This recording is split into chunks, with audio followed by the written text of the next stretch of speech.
What's up, boys? Bob here. Welcome back to Let's Play Dragon Ball Z Attack of the Saiyans. Now, before we begin, I just want to mention one talking point that I actually completely missed before because, well, I was having a lot of fun in the last recording session, but I completely whiffed on this. And you know what? Maybe I should have made this clear up front, but details. So, one interesting aspect about this game in particular is that while I have been kind of spoiling everything up front, saying this is a really good game, it's not just me that has this opinion. This is actually widely regarded as one of the biggest RPGs, if not the big RPG for the whole series. All only really being topped by like Dragon Ball Z Kakarot, but for the longest time, this was considered the best Dragon Ball Z RPG, like pretty much period. And it's funny though. Unfortunately, despite that, there was a planned sequel, of course, but poor sales, lukewarm reception, kind of put halt to any sort of plans for a sequel. Even though, guess who was teased at the end of the game? Yeah, it was Frieza. Go figure. Now, it's very funny though because thinking about it, this is now the second Dragon Ball game in a row, where there was a game released for a mobile. Actually, I didn't think about that. Mobile platforms. It was planned to have a sequel, but it never materialized. Hardly because of the lukewarm sales and lukewarm reception. So it's just very funny because the last one we did before this was GT Transformation, funny enough. Now, of course, I and many other players actually take umbrage with this.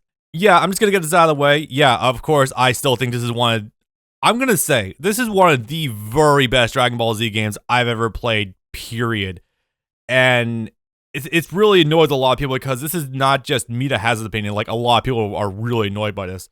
And it's unfortunately not unfounded because this was 2009. What do we know about 2009, Dragon Ball Z game-wise? So, Raging Blast 1 came out in the same year, yeah? Okay, the one before that was Burst Limit. Burst Limit also didn't sell the absolute gangbusters that, Budokai had. I think it was starting with Raging Blast 1, yeah.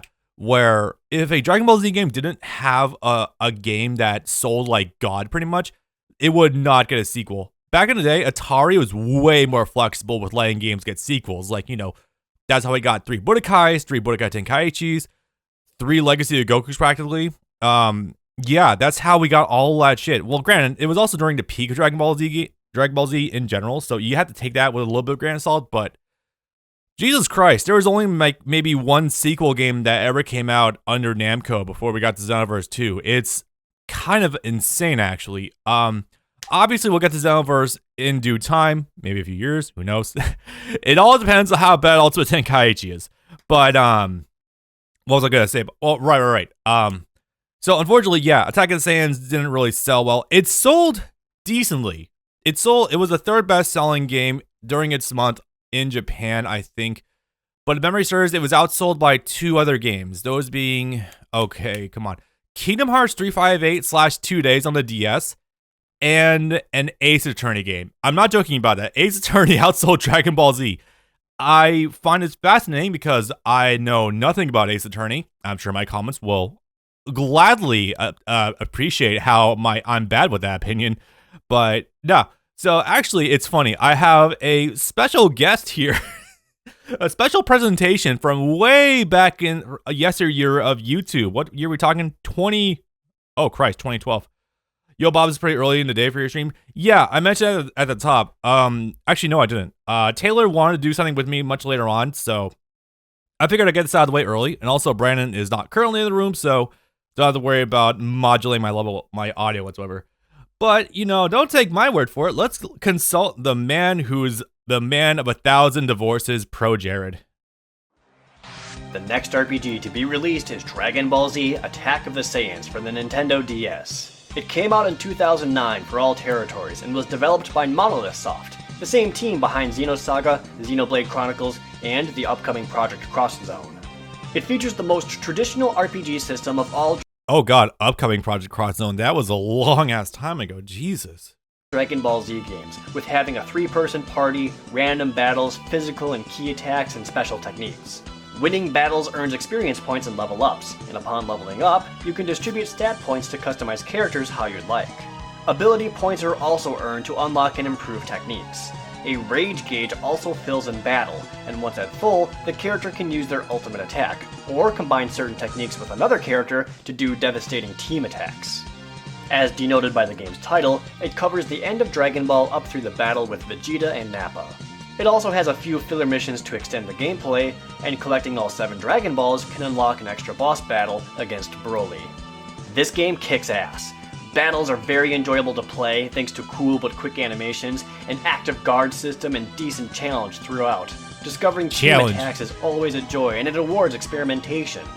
It sold quite well, but nowhere near as successful as Legacy of Goku 1 or 2. That's not really... Sorry, YouTube is taking literally 5 years to pause right now. I'm sure other people are having this problem, but... So this isn't necessarily true. It did sell decently well, but I think it only sold like maybe 300,000 or 400,000 units, which is still good, but considered a DS during this time period. Yeah, we're off the heels of Pokemon Gen 4 and the DS selling more copies than God, so I'm sure Namco is aiming way higher, like 2 million. The game teases a sequel with an image of Frieza, but that sequel will never come. Attack of the Saiyans was the last Dragon Ball Z RPG to be released. For the time being. As much nostalgic fondness there is for Legend of the Super... Sorry, again, YouTube is taking literally 12 years to pause right now. Also, I do jest, though. Yeah, Pro Jared went through a bit of a ringer, but he has rebounded. He is doing content once again. Also, he likes Final Fantasy 6 and 12, so I like him still. That being said, though, yeah, Dragon Ball Z Attack of the Saiyans does have a hell of a good fan base. Again, the issue being, no about it. It's always that critical, like, first month when a game launches, you know what I mean? If I knew about this game back in the day when okay, I'll be real with you guys, I didn't own a Nintendo DS until 2009, 2010.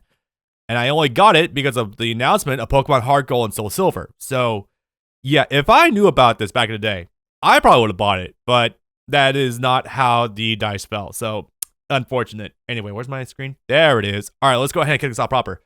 Yeah, Saiyan Saga is great, but if there ain't no blonde-haired guys in orange, it won't do as well. It is that, and also this was still coming off the heels of the extremely xenophobic views of game journalism of... Oh my god, I can show that! Oh, no! Oh, no, I can show it off finally! Okay. Oh, for fuck's sake. I get to actually show that. Yeah, I get to show the X-Play clip. You gotta be kidding me. I didn't think I'd get to show this.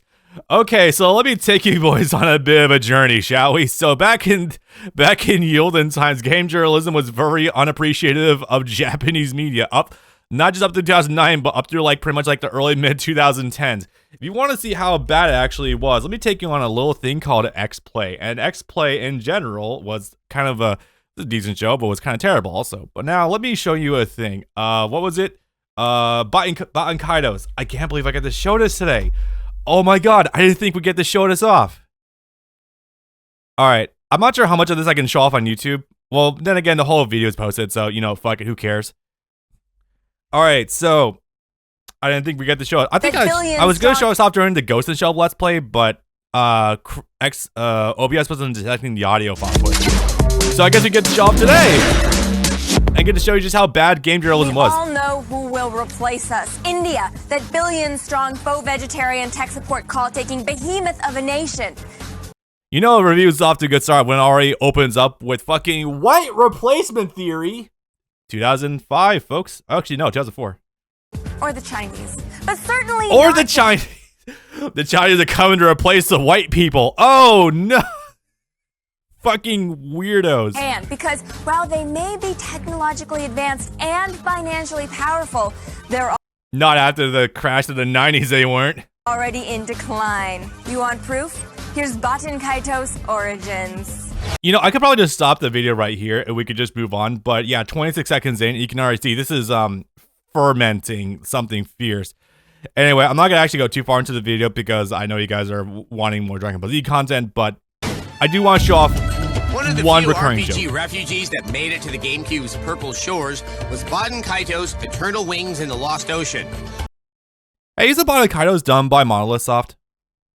Is it all cyclical? Lucky for all 27 of you people who bought it, there's now a prequel. Baten Kaito's Origins.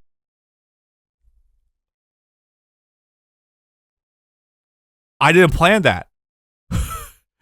Wait, It's all cyclical. Okay, fuck it. We now have to do the whole fucking segment. Jesus.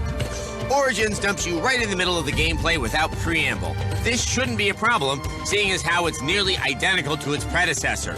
We'll all be killed if we don't do something. So do something!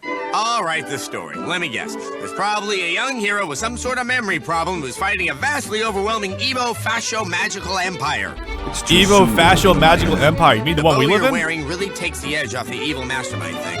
Cliché burden boy of action who will save us all is named Soggy. This is kind of overdue.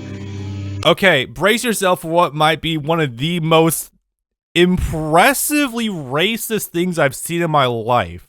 But I'm Soggy. Rhymes with Saki. Saki! Which I could use a lot of right now. Soggy. Saki! Baten Kaitos features voice acting aplenty of surprisingly good quality. Show me your wings again. All right, take a good look. Does it count as sexual harassment if her wings were asking for it?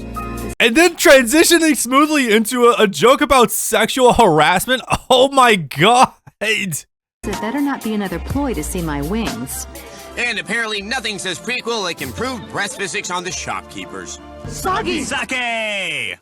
Origins uses the same painted background art style as the first Baten Kaitos.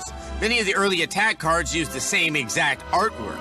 Yes, I said cards. Baten Kaitos still uses card battle combat. Every weapon, spell, sundry, ducat, novelty, or quest item is magically imbibed into cards called Magnus. You can trap the essence of anything you want, like the local town gossip, and meat fit for an emperor. Boys like you are so hard to find. Feels like my days as a congressional page all over again. You can chain the cards together. Oh, and low-key pedophilia joke also. Boy, fucking Adam Sessler really was batting 1,000 back then. Don't let him walk back anything he said on Twitter. This man went in. Together to add maximum damage, but like any card-oriented game, you're at the mercy of Lady Luck. That bitch. There are new tweaks to the card system, but the changes don't go deep enough to really make a difference. Soggy! Sucky! Will you shut up about Mel Gibson made an appearance. So was this before or after the really anti-Semitic voicemail he left that made the rounds on the news? Soggy. Soggy! Sucky. Soggy. Sucky! Oh yeah, we had an actual Japanese man come in for the Japanese racist joke also. Awesome. Sucky! Baten Kaitos Origin is an RPG for the GameCube. That about says it all. A 3. Sucky! Sucky! Sucky! Out of 5. You may have won the day, but I assure you, I'll be back to settle the score. Oh, it's your That thing. was the score. Now show a little wig, baby. Jesus. Oh, and it caps off with the alcoholism joke. I think your alcoholism is starting to get in the way of your game reviews. Nah, I don't drink because I need to drink. I drink because I like the taste. Because life is painful. Yeah, so that was the absolute state of game. This is not an isolated incident, by the way. There was a lot of this shit back in the day. You saw a little bit with Ghost in the Shell way back when I was doing a Let's Play of it. But yeah, weird how life is cyclical. I forgot Baten Kaitos was done by Monolith Soft, so it actually is thematic. I know everyone's gonna be pissed at me because we haven't gotten to the game yet, but you know what? Now we will do so. Okay, now that sidetrack's out of the way, let's go ahead and actually get into the game proper. Game's loaded, cool. So, with all of that ranting and raving out of the way, hopefully it didn't end up too long. Obviously, I'm going to have to leave a timestamp for when the video starts proper, I guess. So, oh, one other thing. I changed the chat so it always stays on screen now, so you guys get to know just how quiet things are around here sometimes. Please be sure to follow me on twitch.tv/RyanJericho. I could really use the love of support. Anyway, so now we are going to search for the Bancho fan, or I guess... Was the storyline that we are making a new one, or we had to find it? I think we eventually becomes we have to make a new one, but first we need to find it.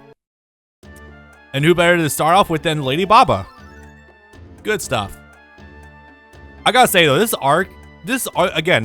is all filler right now. Oh, by the way, this kid's hilarious. When you raise your skill parameter, you can fire out beams and stuff. Cool, huh? What kind of waves? I don't know. Microwaves? Cosmic waves? Oh no, I hope it's not cosmic waves. I'm scared of those. As you should be, kid. The vacuum of space is a cold and desolate no man's land. Oh, cool. Yay. Alright, so Also, Pablo will be very critical later on. I love this architecture. I don't even know what's up there, by the way. Oh, it's the ghoul. You didn't go up there? Oh, you can. I didn't know you can come up here. It's a secret to everybody. Oh my god, we got the fucking deep cut today. We are going with the Zelda 1 reference. Awesome stuff. Alright, so, yes, also Chi-Chi is still in our party, despite the fact that we literally cannot use her whatsoever. The 6-man party system, while compact and fun, it does get a little annoying after, like, 30 hours of playing the game, not gonna lie. Okay, so, yeah, you know that whole thing in Dragon Ball Z that is mentioned offhand, but never actually comes up ever? Also, yeah, I guess she's got her first cold in 200 years?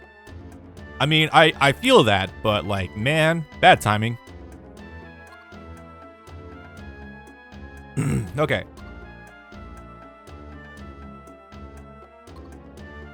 I don't know where the Bancho fan is. But appears Fire Mountain's eruption may have something to do with the magical furnace. Well, I'm glad we managed to pin that down.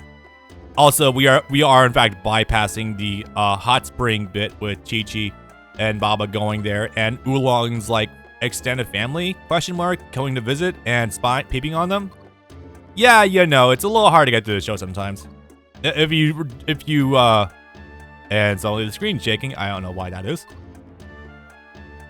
I'm going to assume that my emulator has been acting a little bit weird recently. They're like artifacting appearing on the screen sometimes. I'm not sure what causes that, but you know, it's whatever. Anyway, so gotta head to Mount 5 Elements to find someone named Anin. Now, if you've been following me on Discord, please follow me on Discord. You may have noticed that when I got to this part of the story, Anin's pretty good. Probably way higher up the waifu tier list than she has any right to be. Also, anyway, welcome to hell. Effectively. Again, like, this is all, like, physical locations you can travel to in the Dragon Ball universe. It's amazing that no one, like, everyone's so mystified when, like, Goten and Trunks start flying at the World Martial Arts Tournament, or, like, when Goku and Cell start firing out blasts at each other. You know, it's just, like, this shit's not new. I'm surprised you guys are taken aback by this. But, you know, it's just as well. So, also, cool thing about this game, when you get to a dungeon for the first time, you want to actually explore a bit, because there will be power-ups and various equipment items throughout the level. Key capsule 50, not required, but we will take that. I'm going to hit him with combination. Also, again, I don't know exactly where all of these designs are coming from, but this one in particular, pretty decent. Wait, am I regenerating ki? What the fuck? I'm going to assume I didn't look at that correctly. Oh, sorry guys, volume's coming in a little bit loud. Let me wind that back a little. Maybe like right there. We got to readjust that in editing too. Yay! Alright. You know, I had this weird realization shortly before firing up. Tension up. Isn't that... That's in battle, yeah? Oh, I also got HP fruit. Okay. Everything defensive, I'm going to save for Piccolo. Attack power-ups, I'm going to save for Yamcha, and luck is probably to go into Tien.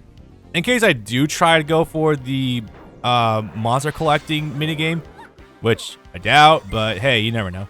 Anyway. Yeah, again, I always try to beam the, what's it called? I always try to beam the non-blind ones because it's always like the more apt choice. Alright. Again, you can't hit them physically, but you do like no damage, so Kamehameha is aplenty. 382. Wait, also, hang on. Also, slight change of plans. Instead of going combination level 3, nice. So, whereas I was thinking before about actually dumping straight into, like, Aftermath technique, which we do have level 2, that's pretty good. We are actually going to focus solely on getting to this. And chat knows what this is, but if you don't know what this is, well, it's only the sickest thing Goku's ever actually done. I don't think that's much of a hot... Okay, besides, like, Kaioken Assault on Vegeta, yeah, it might be actually be the coolest thing he's done in this show, period. Like, goddamn. What's something called Meteor Combination? Hey, Luck Fruit, nice. Oh, and because I also need to make this totally clear, I will try to make this as close to 100% run as I can. Unfortunately, there's a lot in this game that's, like, kind of arbitrary. So I'm not going to focus on it, but I'll try to get what I can. Anyway, my thought from earlier. It's very funny thinking that I'm sure there's some people who would like object to a fast forward button in a RPG game, and I understand at a glance. But here's the thing, Final Fantasy XII Zodiac Age launched with a fucking fast forward button. You know, my favorite RPG, is it my favorite RPG of all time? It's certainly up there. 6 is looking pretty good right now though. Anywho, was I going on train of thought? Right. Yeah, so I think fast forward buttons in RPGs are totally justified. It cuts off a lot of the grinding and repetitive combat. Don't get me wrong, I don't think combat in this game is repetitive whatsoever. I mean, listen to Pro Jared. I can surely take his word at face value. Excuse me. I joke. That man's been through a lot. I'm a married man myself too. I would hate to fucking go through a rough divorce like that. Anyway, talking points. What am I going with right now? Yeah, I think fast forward buttons are totally justified in an RPG, honestly. That being said, though, this game, you don't want to hammer it too much because you can end up in some bad scenarios. Ah, fuck. Oh, it put me to sleep. Interesting. So when you're... Okay, so different status effects. I guess I can actually cover them a little bit. So when you're asleep, you can't react, obviously. It takes you a little bit to wake up. I think first physical contact move, however, will wake you up. So that's pretty decent. Damn, 180, not bad. Got it. Yeah, I'm a little sharp with the reaction sometimes. There we go. Also, sorry, my voice might be a little bit hoarse right now. So, I was telling Chad earlier, I just woke up. I'm not used to recording this early in the morning. I say as it's 1 p.m. But no, Taylor and I had things we want to do later on, so I want to get this out of the way earlier so we can stay on track, but also, but also. So, yeah, that's why my voice might be a little out of it. I think that can cause some form of confusion. Also, enemies can drain your health, so be careful about that. Alright. Are there any other things I want to talk about right now? Oh, yeah. So, I haven't really actually been... Ooh, full ring! Oh, that's a good one. Alright, hang on. Yeah, let's drop this in favor of this. The full series is really good because they'll bump all of your stats. There's a full necklace which raises all your stats +4, and another one later on that where you get +6. Pretty decent stuff. That's a free beam. The ghost enemies when you run into them are just free wins because the beams will instantly down them. And again, every time you level up, you instantly regain all your stats. So pretty decent. Combinate. No. Demon Descent should be taken out pretty fast by just a melee attack. Down the floor. Man, we want to talk about deep cuts. I think the Demon Descent down there, first of all, not nearly the last time we'll run to them in this game. I'm pretty sure they're based off of Garlic Jr., I want to say. And these guys, I'm not sure, but I feel like they're based off of something. I don't know. I get like Iron Tiger vibes from BlazBlue, honestly. Now, let's see. Still going up there. I'm going to raise... I'm going to raise Technique. Keep that relatively on even footing. You want to raise Technique with Goku. So, again, Goku gets like 1 billion stat buffs like everywhere. So, you don't have to worry about him at all. But it is good to... Oopsie. It is good to stay on the up and up with his Technique because it raises the power of his key-based attacks. And that's really good later on for Spirit Bomb. Spoiler alert, Spirit Bomb's in the game. No kidding. Right, I haven't mentioned this up front, but yes, the game does cover up to the end of the Saiyan Saga, which is the fight with Vegeta. So, you know, we'll have that to look forward to. And for what it's worth, I think I was talking to Chad about this a little while ago, but there's something that really conveys, like, RPGs and fighting games. You don't, it's hard to, yeah, docking's hard. It's pretty easy to convey how strong an enemy actually is, not only because of just raw numbers, but also, like, the difficulty they present in their fights. You know what I mean? Like, going into the first Radz fight, you get a sense of how much stronger he actually is than Piccolo, even just through, like, that one encounter, right? And then you go into Vegeta, it's like, Jesus Christ, you are a league stronger than Nappa. And it's not just because of, you know, the sheer numbers, obviously, but it also has to do with, you know, the, like how much of a threat he poses to you as a player. It's actually really neat. Was it Shift F1 to save state in Desmoom? I think it was, but I'm gonna be sure. Yep, Shift F1. Okay. Again, I only save state to cut down backtracking in case we end up dying. It's not really to save. I only do it in combat sometimes if I want to test something, and that's about it. Trust me, this is not a game where you have to save state through. Anyway, there she is. And, so we don't get a full image of her here, but, those legs, though, oof. Also, you know, big lady, big sexy, oof. I'm pretty sure in dub, she's also voiced by Chi-Chi as well, funny enough. And I just find it to be really fucking funny. Alright, so I should have done a little bit more reading into this.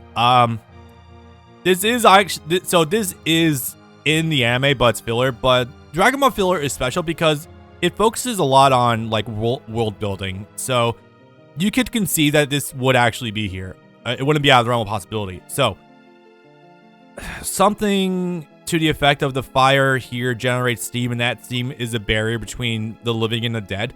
It's very neat, but also like a little too abstract. I think there's a little too many steps to set up the mysticism here. You know what I mean?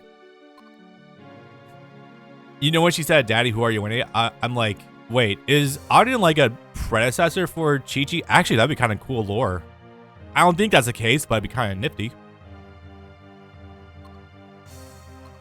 Yeah, fucking somehow, Ox King's castle happens to be sitting on top of the mountain behind the literal, like, hell furnace. That's crazy. That must mean there's a hole or something at the bottom of the furnace. Hey, managed to figure that out pretty fast. Because I think originally it was we just had to convince her to turn it off for a bit.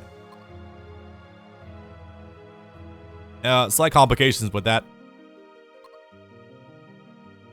I feel like this, okay, so Brandon was telling me that, yeah, a lot of Dragon Ball original is just pretty much based right off of Journey to the West, down to even the characters used. I'm not sure how this fits into it. Also, just like, it raises a lot of questions, like, who put Anin here? She's like, was it like 10,000 years old or something? Also, Grandpa Gohan has the hots for her, and while I don't blame him, that feels like there's a bit of a, you know, you joke about there being a problematic age gap, but not in the direction you think it is. 10,000-year-old woman versus 70-year-old man. Alright, so we need to defy the laws of nature in order to rescue one person, because that's just how it be in the life of Goku. You want to plunge the world of turmoil to save a single man's life? It's not... Okay, to be fair, this is not the worst decision Goku has made today. I'm not kidding about that. We just let King Piccolo go. Not King Piccolo, you know what I mean. You certainly have a lot of spunk, at least. Oof. Alright, cool, I guess. Probably some monkey's paw shit, but you know it is, whatever. So, Anin doesn't have any, like, fancy tricks up her sleeve, but she can be a little hard to actually hit, so... Not hard to hit, but she can hit you pretty hard, so be very careful about this. Particularly this move. Oh, it can cast darkness too. Shit, that's good to know. Alright, so my key consumption is going to be pretty much focused right into using After Mid-Strike, because that's going to keep me alive the absolute longest. This is also why we stockpiled on key recovery drinks. Maybe I should use the beam on her. I think combination is still going to do more overall, though, but I'll try that. Let's see. 207, 202 versus Kamehameha's. Oh, she went first. Damn. Survey says 249. Okay, that's not bad, but also costs 4 more key. I don't think it matters that much. Let me look at that thing really fast. Okay, how much HP are we dealing with? Recommend level 9, 1600 HP. That is an amount, but that's only like, what, 8 beams maybe? Fuck. Yeah, I definitely overleveled way too fucking hard going into the Piccolo Jr. fight. Oopsie. Ah, well, it's fine. Again, the better level lead you get early in the game, the easier the game will be for the most part.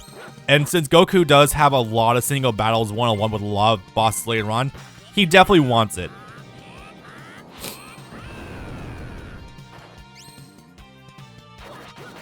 That one can do some good chip damage. You guys don't want to hear that. Okay, so 52 left. Honestly, she's not really cracking my guard. I don't think I need to actually set up Aftermath Strike. It's really there for future-proofing against later bosses where they will rip you apart, but Aftermath Strike just nullifies that problem so quickly. All right, what we got here? Defense tech. Let's keep up with defense for the time being. I'm gonna try to have it pretty close behind my physical power. Although honestly, you can spec straight into regular melee damage and not really worry too much. Right, so there's one important thing you do want to keep in mind also. To the best of my knowledge, there is no way to reallocate points you put into characters. So I think I went into this a little bit before, but I don't think I went into detail. So the game does have an upper limit of levels in 99, obviously. Now, the thing about that, though, is that means you can't max out all of your stats.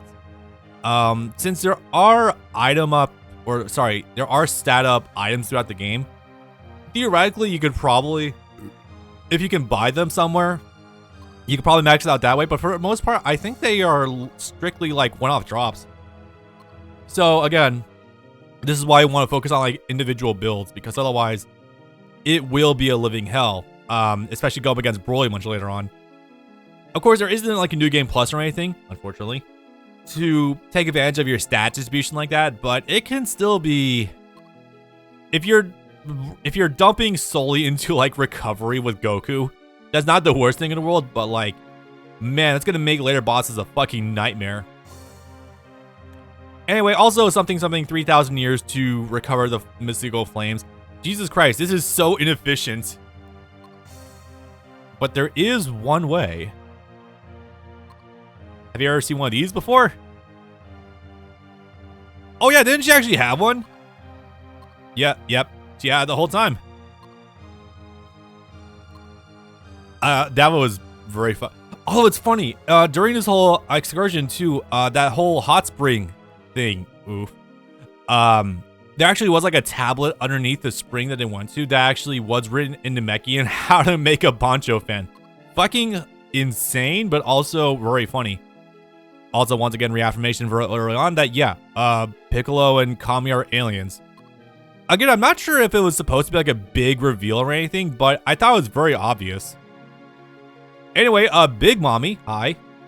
I am a fan. Oof. We've already been through this with Piccolo before, although climbing into her mouth might have slightly different connotations.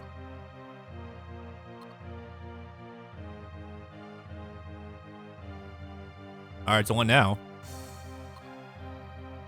Yeah, again, you think we could just, you know, save Ox King, say to hell with the castle. It's already been torn down once before anyway. I feel like this gets a little overblown with the plot. And, like, maybe we could just Occam's razor it and just go with the simplest answer, which is, you know, save Ox King. But, you know. We could revive it with the Dragon Balls also, but I don't think we want to spend an entire wish on that. Especially, that'd be a funny wish to make on the Eternal Dragon also. And then also get Chao Dragon later on. Chao Dragon with a beard. It'd be strange. Anyway, more mystical stuff. I really should have researched a little bit more before coming into this. Oopsies. Yeah, Fire Eater Bird. Get an eggshell and some honey. What a strange combination of things to do, but you know, it's whatever. Okay, so we're going to a volcano, and we're going to basically an icicle mountain. For the record, I haven't mentioned this up front, but today's recording session is going to be mostly focused on this arc. I'm going to see if we can maybe get it all done in one go. I'm pretty sure we can do that. Yeah, I'm pretty confident we can do that. Oh, I think we just mentioned the Turtle Hermit. Yeah, Roshi. Cool. Also, luckily, it spits you out right back at the entrance, so I had to go back all the way. Yay.